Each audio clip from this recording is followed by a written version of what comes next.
السلام علیکم دوستو، کیسے ہیں آپ سب؟ میں زبینہ فیاض ایک بار پھر آپ کے ساتھ میں شروع کر رہی ہوں محبت کی جیت پارٹ 6۔ وہ باہر ٹی وی لاؤنج میں صوفے پر سوتی رہی، کام کرتے کرتے کب اس کی آنکھ لگی اور کب اسے نیند آئی شاید اسے خود بھی معلوم نہ ہوا۔ اب بھی شاید وہ نہ اٹھتی اگر دروازے پر بیل نہ ہوتی۔ بیل کی آواز نے اس کو خوابوں کی دنیا سے باہر لانے میں اہم کردار ادا کیا۔ اٹھتے ہی اس کی نظر وال کلاک پر گئی۔ یہ کیا 10 بج گئے؟ وہ چونک کر اٹھ بیٹھی، بکھرے بالوں کو سرخ کونی سے باندھا اور دروازے کی طرف بڑھی۔ اس ٹائم کون ہو سکتا ہے؟ وہ اپنے چہرے کو دوپٹے سے صاف کرتے ہوئے دروازہ کھولنے لگی۔ جی آپ؟ واچ مین نے اس سے سوال کیا۔ جی میں زوہاب کی کزن ہوں، اس کی مشکوک نگاہوں کا جواب نہایت شائستگی سے دیا۔ یہ زوہاب بیٹا کا پارسل تھا۔ ٹھیک، تھینکس۔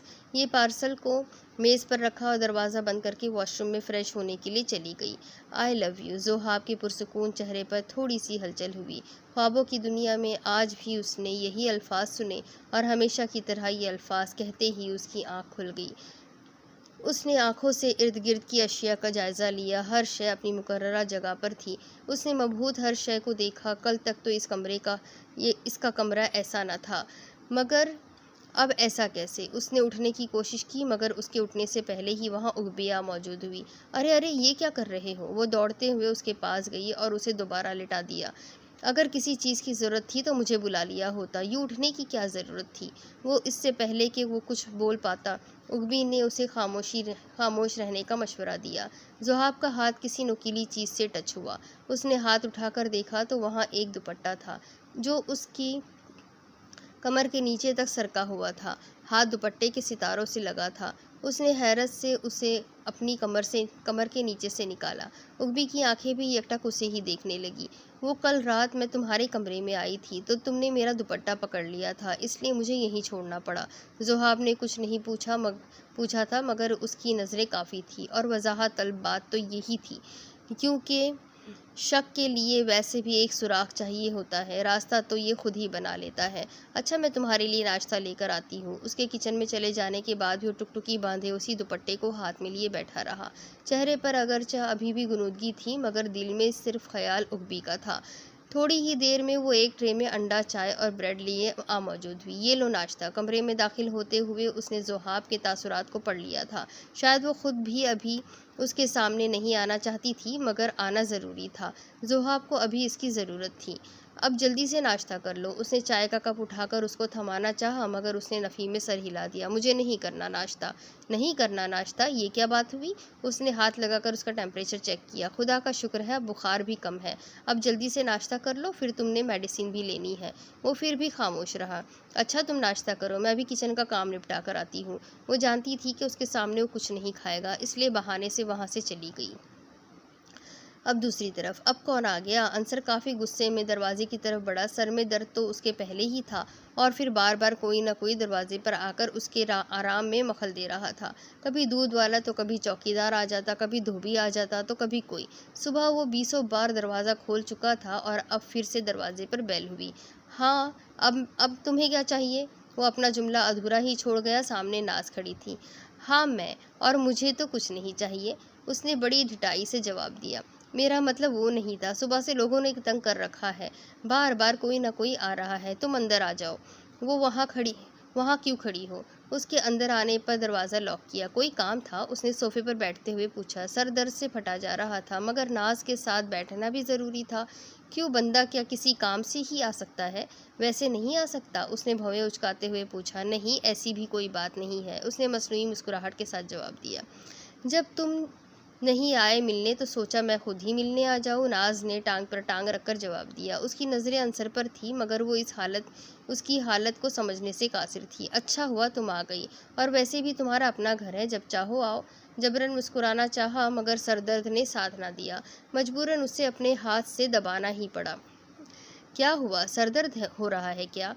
ہاں بس ہلکا سا ہو رہا ہے، ٹیبلٹ لوں گا ٹھیک ہو جائے گا۔ گڈ، بلکہ اس طرح کرتی ہوں میں تمہارے لیے چائے بھی بنا دیتی ہوں، تمہیں سکون ملے گا۔ کھڑی ہوتے ہوئے گویا ہوئی۔